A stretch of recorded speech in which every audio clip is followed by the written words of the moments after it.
देखिए, आज का टॉपिक आपका है रिमाइंडर थ्योरम। इसको बोलते हैं शेषफल प्रमेय।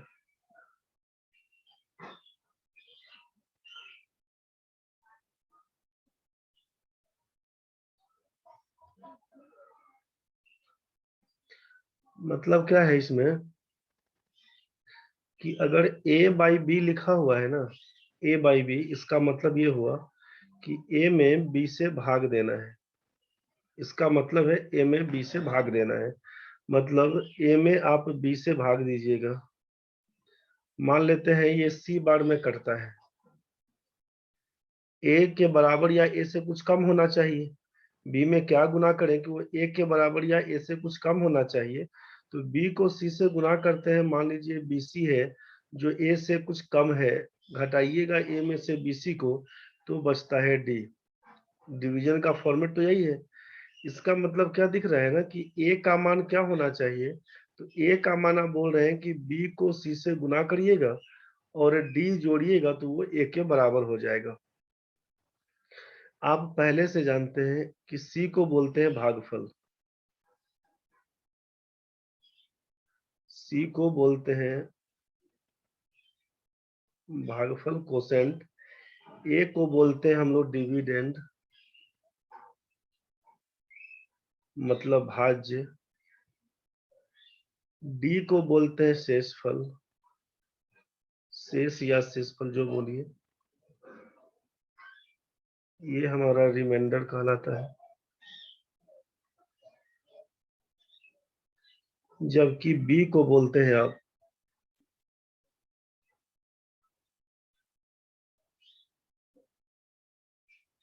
डिवाइजर, जिसको भाजक बोलते हैं। मतलब a का मान क्या हुआ कि डिविडेंड बराबर,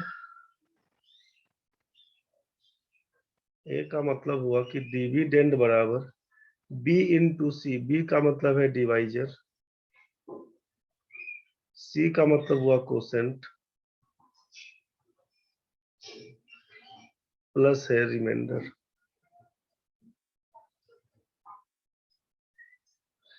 डिविडेंड बराबर बोलते हैं divisor into quotient plus remainder. इसी को ना बोलते हैं डिविडेंड, हिंदी में बोल देते हैं आपकी भाज्य बराबर भाजक गुना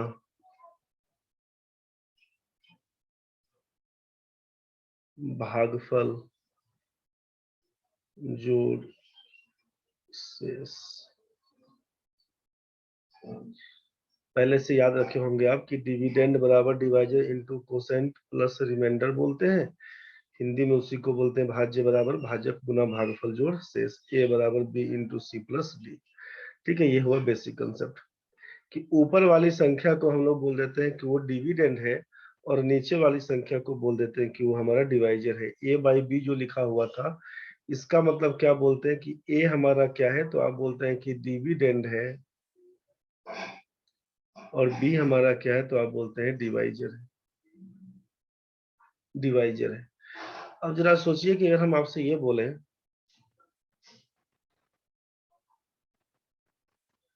आपसे अगर ये कहा जाए ना कि आप a में b से भाग दे दीजिए, a में b से भाग दे दीजिए, a डिवाइडेड बाई b, इसका मतलब आपको समझ में आया कि a बाई b बोलना चाहते हैं। अब पूछेंगे इसका रिमाइंडर बताइए क्या होगा, इसका रिमाइंडर बताइए क्या होगा। तो कंडीशन आपके पास तीन कंडीशन बनेगा। क्या क्या कंडीशन बनेगा? पहला कंडीशन, दूसरा कंडीशन, तीसरा कंडीशन। कंडीशन क्या क्या बनेगा ध्यान से समझिए कि अगर हमारा a b के बराबर हो, कभी हो जाएगा a b से बड़ा हो जाएगा, हो सकता है कि a b से छोटा हो। ये तीन कंडीशन बन के आएगा भाई। अगर हमारा a b के बराबर हो जाएगा, मतलब जिस संख्या में आप देखना चाहते हैं कि भाग देना चाहते हैं, वो संख्या भाज्य और भाजक बराबर हो, डिवाइजर और डिविडेंड दोनों बराबर हो। ठीक है, हम लोग क्या बोल रहे हैं, a को बोल रहे थे डिविडेंड, ए को बोल रहे थे डिविडेंड मतलब भाज्य बोल रहे थे, और बी को क्या बोल रहे थे, डिवाइजर, मतलब ये हमारा भाजक था। डिवाइजर का मतलब आप जान रहे हैं कि ये हमारा भाजक है और इसके बारे में जाने कि ये हमारा भाज्य है, ये भाज्य है। तो आपको क्या मालूम चला कि जब डिविडेंड और ये डिवाइजर दोनों बराबर हो जाएगा तब के केस में रिमाइंडर क्या होगा, अब के केस में रिमाइंडर क्या होगा, ये आपसे पूछा गया।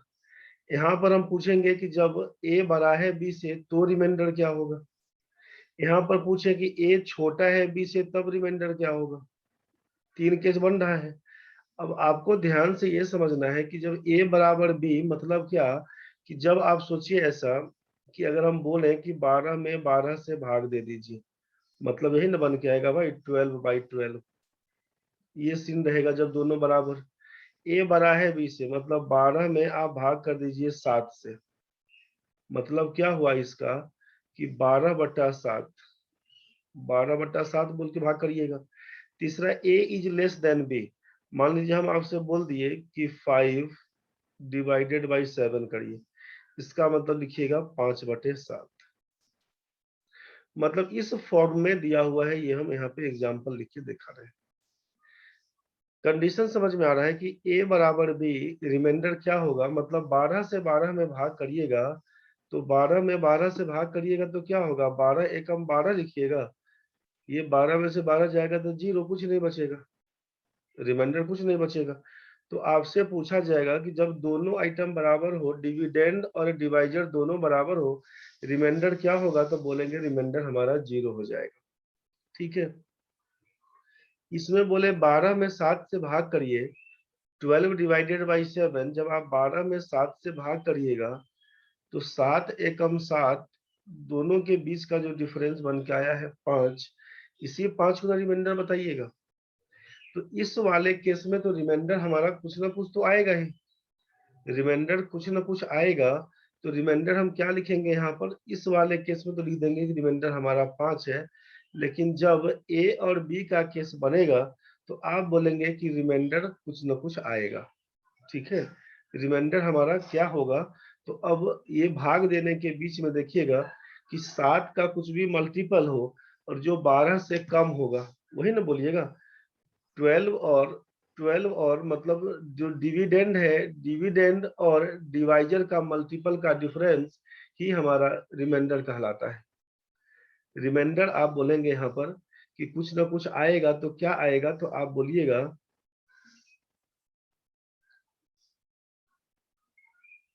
कि डिविडेंड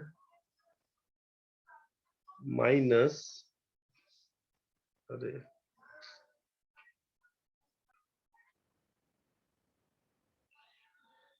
ये पूरा उड़ गया रे भाई, समझा, इसको फिर से देखना होगा। ये पूरा उड़ गया है। डिवाइजर का मतलब लिखे थे यहाँ पे, डिवाइजर का मतलब लिखे थे यहाँ पर भाजक, और डिविडेंड का मतलब लिखे थे यहाँ पर भाज्य। ए बराबर बी जब रहेगा डिविडेंड और डिवाइजर होगा तो रिमाइंडर क्या लिखेंगे, ए बड़ा होगा बी से तो रिमाइंडर क्या लिखेंगे, ए छोटा होगा बी से तो रिमाइंडर क्या लिखेंगे, यही बोला गया था। आपसे कहा ये जा रहा है, सिचुएशन समझिएगा। रिमाइंडर होता क्या है, तो रिमाइंडर बोलिएगा कि रिमाइंडर होता क्या है, तो रिमाइंडर होता है डिविडेंड में से, रिमाइंडर होता क्या है, तो आप बोलिएगा कि रिमाइंडर हमारा होता है डिविडेंड और डिवाइजर का difference, dividend minus divisor, divisor.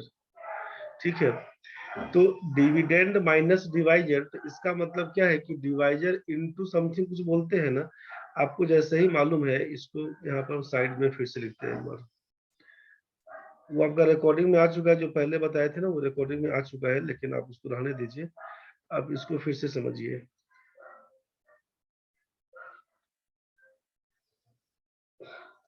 आपको मालूम है कि डिविडेंड बराबर होता है divisor into quotient plus reminder,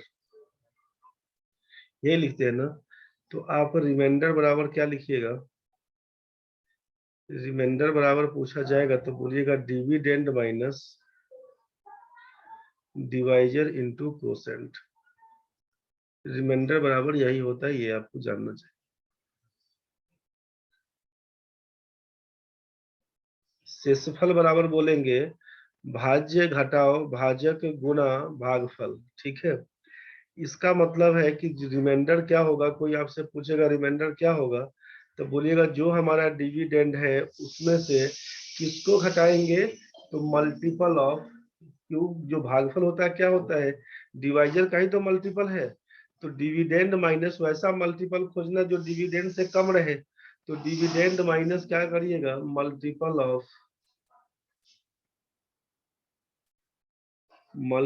of divisor. ठीक है, मल्टीपल ऑफ डिवाइजर, बस यही कहानी करते हैं। तो रिमाइंडर वाले केस में इस चीज को आपको ध्यान रखना है कि रिमाइंडर कैसे निकालेंगे, तो जो डिवाइजर हमारा है उसका मल्टीपल खोजेंगे जो डिविडेंड से कम हो, बस वहां तक लेके हम लोग रिमाइंडर बताएंगे। तो आपके पास यहाँ पर पहला केस क्या दिया होगा, तो सोचिए जब ए और बी बराबर है, एक मिनट, यहाँ पर लिखे हम लोग कि ए में बी से भाग करिए। जब हमारा ए और बी बराबर है, इसका मतलब हम क्या बोल रहे हैं, इसका मतलब ये बोल रहे हैं कि 12 में 12 से भाग कर दीजिए। इसका मतलब हुआ कि 12/12। इसका मतलब ये हुआ कि 12 पकड़िए 12 से भाग दीजिए, लिखिएगा 12 एकम 12, घटाइएगा तो रिमाइंडर हो गया 0। आपसे क्या बोला कि इसका मल्टीपल होना चाहिए डिवाइजर का, तो डिवाइजर हमारा 12 है, अगर मल्टीपल एक सोचिएगा तो एक से गुना करके 12 बताइएगा, दो सोचिएगा 24 हो जाएगा, तो क्या हो जाएगा यहाँ पे 24, जो 12 से ज्यादा है तो मान आएगा निगेटिव में। ठीक है, तो आपको करना क्या है यहाँ पर कि या तो 0 हो जाए चाहे उससे कम बचे, ज्यादा नहीं बचाइएगा, मतलब माइनस में रिमाइंडर अभी नहीं लाइए। तो आपको समझ में आया यहाँ पर कि जब ये बराबर हो जाएगा, जब ए और बी बराबर है तो रिमाइंडर कितना, तो आप बोलेंगे कि रिमाइंडर हमारा 0 के बराबर है। कब, जब डिविडेंड और डिवाइजर दोनों बराबर है तो रिमाइंडर हमारा बन जाएगा 0 के बराबर। मेरे ख्याल से ये क्लियर हो गया होगा। आगे बढ़ते हैं, आगे बढ़ते हैं। जब a डिवाइडेड बाई बी करिएगा और लिखिएगा कि a बड़ा है b से, a डिवाइडेड बाई बी करेंगे जब लिखिएगा a बड़ा है b से, इसका मतलब है कि 12 में अगर हम लोग 7 से भाग करना चाहते हैं, इसका मतलब है कि 12/7 करते हैं, इसका मतलब है कि 7 हमारा डिवाइजर है, 12 हमारा डिविडेंड है। भाग करिएगा तो 7 एकम 7 करिएगा, घटाइएगा इसको, डिविडेंड में से इसका मल्टीपल को घटा दिए तो बच जाएगा 5। ठीक है, तो आप रिमाइंडर में क्या लिखे यहाँ पर, रिमाइंडर बच के आया 5, रिमाइंडर बच के आया आपके सामने 5। यहाँ पर क्या बन के आया कि ये आपका जो डिविडेंड है, डिविडेंड में से क्या घटाए, तो जो डिवाइजर था, डिवाइजर का n गुना, n का मतलब है हमारा कि वैसा संख्या लेना है n को जो जो गुना करने से डिवाइजर में डिविडेंड के बराबर या उससे थोड़ा कम रहे, बस इस हिसाब से। तो आपको पता चल गया है यहाँ पर कि डिविडेंड क्या है हमारा, डिविडेंड था हमारा 12, डिवाइजर हमारा था 7, 7 में 1 से गुना करेंगे तो 7, 12 में 7 घटाएंगे तो 5, तो यही हमारा है रिमाइंडर। तो रिमाइंडर कुछ ना कुछ एक संख्या बन के आएगा जो पॉजिटिव नंबर रहेगा। ठीक है, इस केस में जब हमारा डिविडेंड बड़ा होगा डिवाइजर से, तो रिमाइंडर हमारा कुछ ना कुछ बन के आएगा जो पॉजिटिव नंबर रहेगा, जो पॉजिटिव नंबर रहेगा। ठीक है, अगला में सोचिए,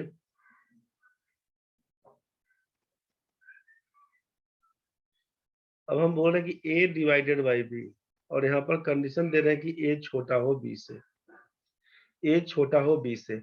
तो आप लिखे ऐसा कि 5 डिवाइडेड बाई 7, 5 में 7 से भाग करिए मतलब 5/7, लिखिएगा क्या, तो 7 से 5 में भाग करेंगे तो सोचिए कि 7 एकम 7 करेंगे, घटाइएगा तब तो क्या हो जाएगा -2, तो रिमाइंडर हमारा आ रहा है नेगेटिव में।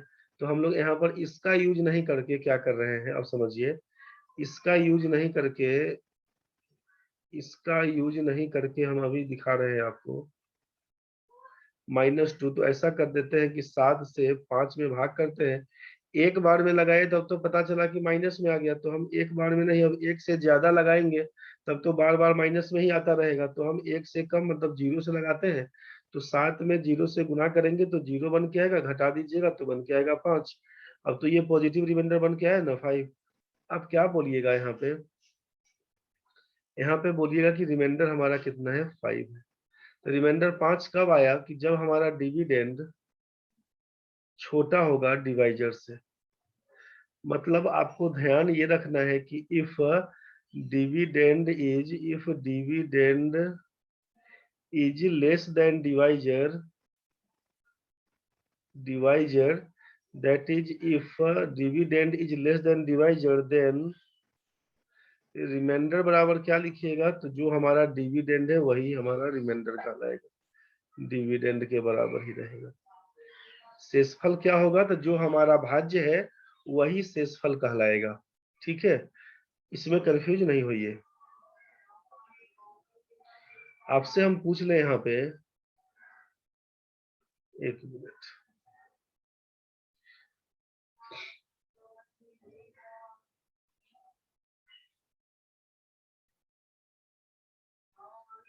इसका मतलब क्या समझ में आया कि जब अगर हम आपसे ये पूछ ले एग्जांपल देके कि 4/9, मतलब कोई संख्या 4 है, कोई संख्या 4 है उसमें 9 से भाग दीजिए, तो इसका मतलब आप लिखिएगा कि 4/9।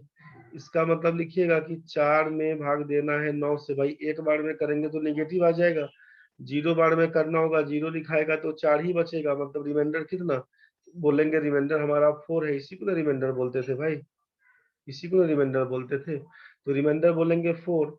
तो अब ये भाग देकर नहीं देखना है, जैसे ही आपको पता चलेगा कि डिविडेंड अगर हमारा डिवाइजर से छोटा है, देन अगर ऐसा हुआ तो रिमाइंडर बराबर क्या लिखिएगा, बोलिएगा डिविडेंड के बराबर, उसी को बोलेंगे हमारा रिमाइंडर है। अगर हम आपसे पूछ ले यहाँ पर कि बताइए 3/7 में रिमाइंडर क्या होगा, रिमाइंडर क्या होगा, मतलब 3 में आप 7 से भाग दीजिए, बताइए रिमाइंडर क्या होगा, आप बोलिएगा 3/7 लिखेंगे। 3 चूंकि छोटा है, 3 is less than 7, इसका मतलब है कि रिमाइंडर हमारा बन के आएगा 3। मेरे ख्याल से ये क्लियर हो गया होगा। 2/5 आपसे कहा कि 2 में 5 से भाग दे दीजिए, बताइए रिमाइंडर क्या होगा, तो आप बोलिएगा कि जब 2 छोटा है 5 से, इसका मतलब है कि हमारा रिमाइंडर 2 ही बन के आएगा। क्लियर तो हो गया होगा। रितेश निशांत भाई समझ में आ रहा है ना? Yes sir. दिक्कत नहीं ना यहाँ तक? No sir. तो जब छोटा है तब तो समझ गए कि जो डिविडेंड है उसी को हम लोग बोल देंगे रिमाइंडर यहाँ पे। ठीक है, अब हम अगर आपसे यहाँ पर ये पूछे कि भाई बताओ 7/7 करें, 7 में 7 से भाग करेंगे, आप बोलिएगा सर 7/7 मतलब रिमाइंडर तो हो जाएगा 0।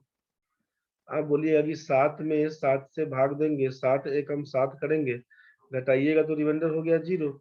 मतलब जैसे ही आपको मालूम है कि डिविडेंड और डिवाइजर बराबर है, तो रिमाइंडर हमेशा 0 होगा।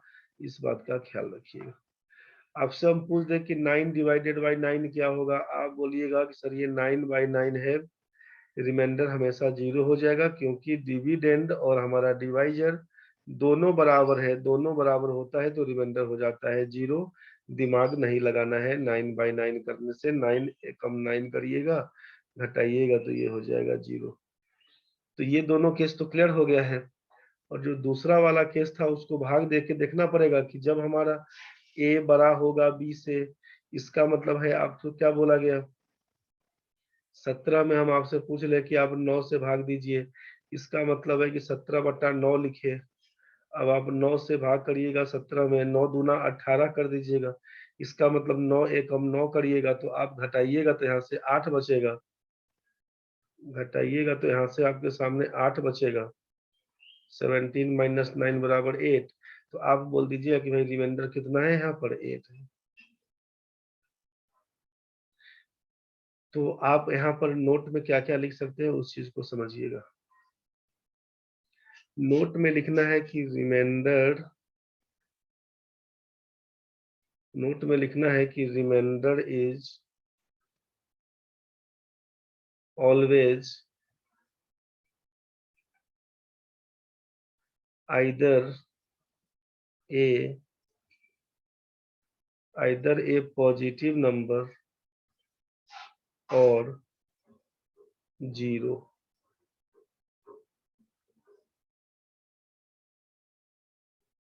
रिमाइंडर जब कभी बचेगा तो या तो कोई धनात्मक संख्या होगा चाहे आपका 0 होगा, इसमें कंफ्यूज नहीं करिएगा। ठीक है, दूसरा कहानी अब इसमें लिख रहे हैं कि इसी में नीचे डाल देते हैं दूसरा पॉइंट करके, चाहे इसको आगे बढ़ाते हैं। यहाँ तक तो ठीक है भाई कि remainder is always either a positive number और 0। आप लिखिएगा यहाँ पे, आगे ही समझते हैं इस चीज को।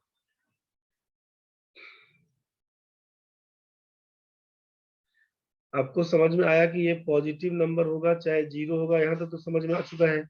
कब पॉजिटिव होगा कब 0 होगा, तो इसके लिए क्या बताया गया कि जब ए और बी बराबर है तो आप बोलेंगे कि रिमाइंडर हमारा क्या होगा, तो रिमाइंडर हमारा हमेशा 0 के बराबर होगा। अगर ए बड़ा है बी से तो इसका मतलब है कि रिमाइंडर हमारा कोई पॉजिटिव नंबर ही बन के आएगा, रिमाइंडर कुछ पॉजिटिव नंबर ही बन के आएगा। ए लेस देन बी बोला है, इसका मतलब रिमाइंडर हमारा कोई पॉजिटिव नंबर ही होगा, और वो पॉजिटिव नंबर क्या होगा, तो बोलिएगा कि रिमाइंडर बराबर होगा डिविडेंड के। जो हमारा भाज्य होगा उसी को शेष बोलेंगे। तो इसमें ये आपको समझ में आ चुका है कि जब दोनों बराबर होगा, डिविडेंड और डिवाइजर बराबर, तो इस केस में बोलेंगे हम लोग रिमाइंडर बराबर 0। जब डिविडेंड हमारा छोटा होगा डिवाइजर से, तो बोलेंगे रिमाइंडर बराबर डिविडेंड। अगर हमारा डिविडेंड बड़ा होगा डिवाइजर से, तो भाई भाग देने के बाद आप देख लीजिएगा घटाने से क्या बनता है, आप उसको बोलिएगा कोई पॉजिटिव नंबर होगा।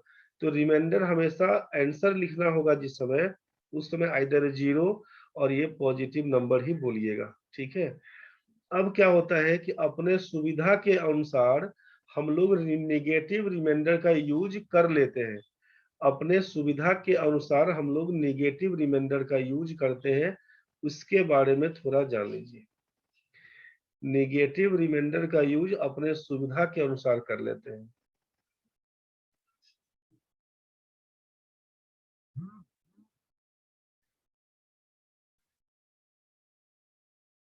ऋणात्मक शेषफल क्या है? नेगेटिव रिमाइंडर, मान लीजिए आपसे हम बोले कि 7/4 लिखिए, 7 में 4 से भाग दीजिए, रिमाइंडर क्या होगा, तो आप बोलिएगा 7/4 है लिखा हुआ, मतलब 7 में हम लोग 4 से भाग देंगे तो 4 1 जा 4 करिएगा, रिमाइंडर बन के आएगा 3। तो ये आपका एक पॉजिटिव रिमाइंडर है, पॉजिटिव रिमाइंडर जो कि एक्चुअल रिमाइंडर है, जो कि एक्चुअल रिमाइंडर है। पूछेगा हमसे कि आंसर बताइए क्या होगा, तो आंसर आप 3 लिखिएगा। ठीक है, लेकिन आप तो इसको ऐसा भी कर सकते थे ना कि 7 में जब 4 से भाग देना है, 4 2 जा 8, 4 दूना 8 बोलिएगा, घटाइएगा 7 में से तो बचेगा कितना, -1। तो ये हमारा क्या बन के आया, ये बन के आया हमारा निगेटिव रिमाइंडर। ये क्या बन के आया, निगेटिव रिमाइंडर।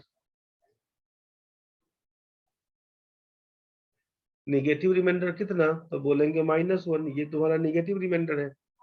आंसर लिखते समय निगेटिव रिमाइंडर को आंसर नहीं बोलना है।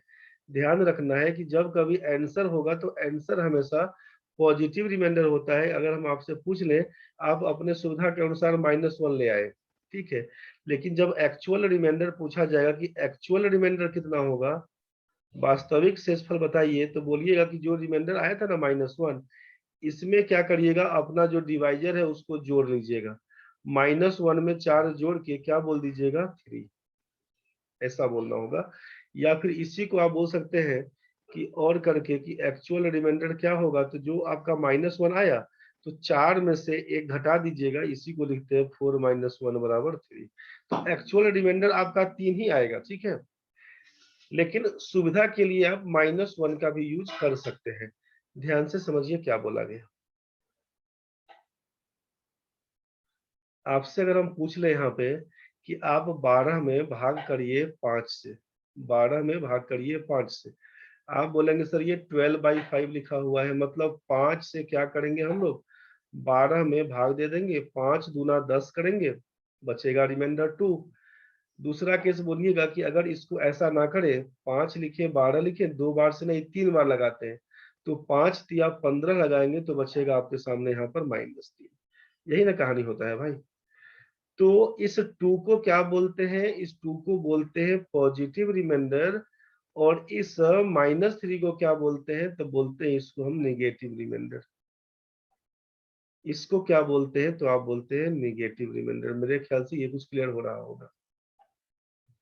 आप जरा सोचिए कि यहाँ पर अगर हम बोल दें कि 17/4, 17/4 बताइए क्या होगा। आप बोलिएगा कि 4 से 17 में भाग दिया जाए। आप बोलेंगे 4 चौका 16, घटाइएगा तो रिमाइंडर बचेगा 1। आप बोलिएगा 4 से 17 में भाग देंगे तो 4 चौका 16, 4 पंचे 20 करेंगे तो ये बच जाएगा हमारा -3। 17 में से 20 को घटाइएगा तो -3। इसका मतलब बोलना होगा कि ये हमारा जो 1 है वो पॉजिटिव रिमाइंडर है, जबकि ये जो हमारा -3 आया इसको बोलेंगे हम लोग नेगेटिव रिमाइंडर। बात समझ में आया। एक्चुअल रिमाइंडर हमेशा क्या होगा, पॉजिटिव होगा। तो आप लिखिएगा यहाँ से, जब यहाँ पर आप बोल दिए कि नेगेटिव रिमाइंडर हमारा -3 है, तो इसीलिए एक्चुअल रिमाइंडर क्या होगा, एक्चुअल रिमाइंडर AR से डिनोट कर देते हैं एक्चुअल रिमाइंडर। तो बोलिएगा सर -3 आया, इसमें ये हमारा 5 जोड़ लीजिए, तो -3 जोड़ 5 बराबर 2, ये हमारा आंसर। तो यहाँ तो आ ही रहा था ना 2, जो पॉजिटिव बचा हुआ था। इसी को तो बोलते हैं पॉजिटिव रिमाइंडर ही होता है हमारा एक्चुअल रिमाइंडर। एक्चुअल रिमाइंडर क्या होगा, पॉजिटिव रिमाइंडर को ही बोलते हैं एक्चुअल रिमाइंडर। तो एक्चुअल रिमाइंडर बोलेंगे 2। अगर कभी माइनस में आता भी है तो 5 घटाओ 3 बराबर 2 कर देंगे। एक्चुअल रिमाइंडर समझ में आया कि 5 में से हम लोग 3 को घटा देंगे, बोल देंगे यहाँ पर 2, यही हमारा एक्चुअल रिमाइंडर। सोचिए पॉजिटिव रिमाइंडर 17 भाग करेंगे 4 से, पॉजिटिव रिमाइंडर हमारा 1। आप बोलेंगे एक्चुअल रिमाइंडर कितना, तो भाई 1 आया, ये एक्चुअल रिमाइंडर। नेगेटिव रिमाइंडर है -3, आपसे पूछेंगे कि एक्चुअल रिमाइंडर क्या होना चाहिए। आप बोलेंगे सर 4 में से 3 घटा लेंगे तो 1 हो जाएगा, इसी को ना एक्चुअल रिमाइंडर बोलेंगे। एक्चुअल रिमाइंडर क्या समझ में आया कि -3 तो था ही, इसमें अगर 4 जोड़ देते हैं तो यही हमारा एक्चुअल रिमाइंडर 1 बन के आता है। मेरे ख्याल से ये कुछ क्लियर हो रहा होगा। जरा सोचिए कि अगर हम आपसे बोल दें यहाँ पे, अगर हम आपसे बोल दें कि 64 डिवाइडेड बाई 5, 64 में 5 से भाग दीजिए, 64/5 भाग दीजिए। आप क्या करिएगा, आप लिखिएगा कि सर 5 में हम लोग 64 से भाग देंगे, 12 पंचे 60, सीधे लिख देते हैं, अलग अलग नहीं कर रहे हैं। 12 पंचे 60, तो बोलिएगा कि 4 बच गया, 4 आया पॉजिटिव। आप इसको क्या बोलिएगा, 4 आया पॉजिटिव, तो आप इसको बोलिएगा कि ये हमारा पॉजिटिव रिमाइंडर है। ये हमारा 4 क्या है, तो आप बोलेंगे कि ये हमारा पॉजिटिव रिमाइंडर है। और पॉजिटिव रिमाइंडर को ही बोलते हैं एक्चुअल रिमाइंडर। पॉजिटिव रिमाइंडर को ही बोलते हैं एक्चुअल रिमाइंडर। तो यही हमारा 4 आंसर। ठीक है। आप बोलेंगे कि 64 में जब हम लोग 5 से भाग देते हैं तो 12 से गुना किए तब तो 60 कम हो गया, इसका मतलब है 13 से गुना करेंगे, 13 पचे 65। जरा सोचिए कि ये बन के आएगा -1। तो -1 तो हमारा क्या बन के आएगा, इसको बोलते हैं हम लोग नेगेटिव रिमाइंडर। नेगेटिव रिमाइंडर इसीलिए।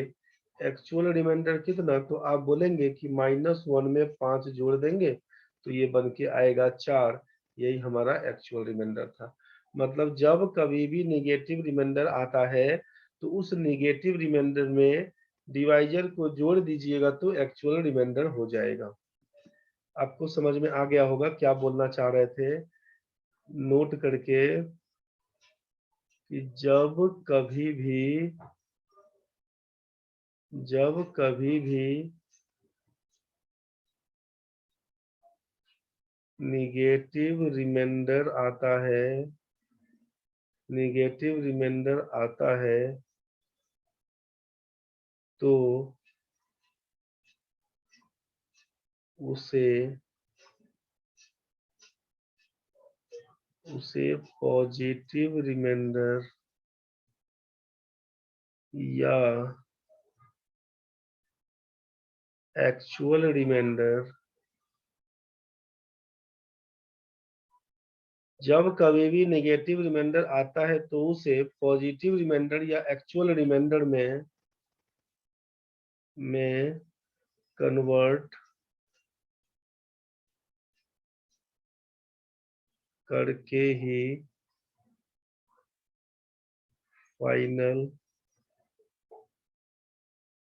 Final answer, that is final reminder बोलना है। जब कभी भी नेगेटिव रिमाइंडर आता है तो उसे पॉजिटिव रिमाइंडर या एक्चुअल रिमाइंडर में कन्वर्ट करके ही फाइनल आंसर बोलना है। मतलब फाइनल आंसर क्या होगा, या इसी को हम लोग बोलते हैं एक्चुअल रिमाइंडर। अरे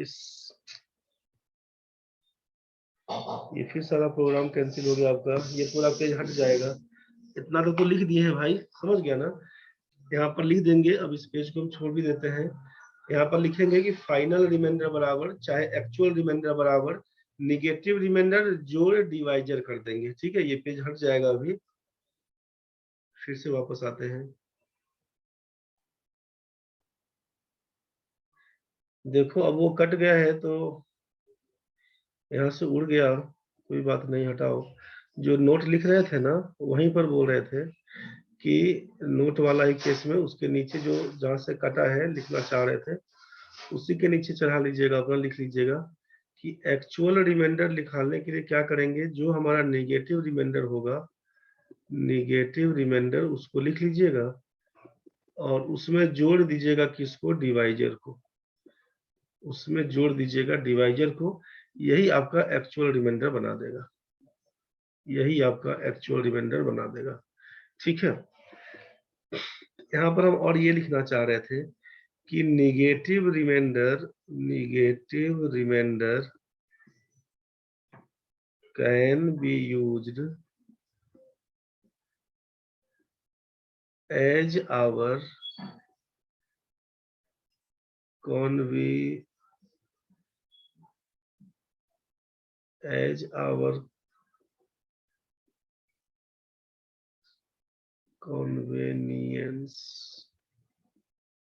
मतलब अपने सुविधा के हिसाब से आप नेगेटिव रिमाइंडर का यूज कर सकते हैं। Negative remainder can be used as our convenience but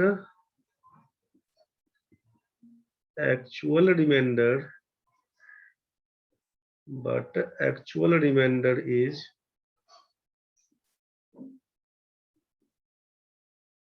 either 0 or a positive number, positive integer बोल दीजिए, नंबर बोल दीजिए, एक ही चीज है।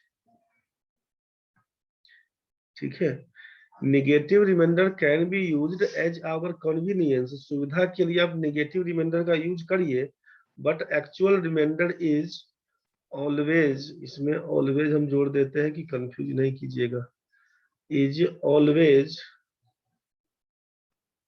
आइदर 0 और ए पॉजिटिव इंटीजर, इस बात का खास ख्याल रहे, पॉजिटिव इंटीजर। ठीक है, निगेटिव में कभी नहीं बोलिएगा रिमाइंडर, वो गड़बड़ हो जाएगा। रिमाइंडर कभी नेगेटिव नहीं होता है, मतलब फाइनल आंसर में इस सुविधा के लिए यूज कर लीजिए, लेकिन उसको आंसर नहीं बोलना है।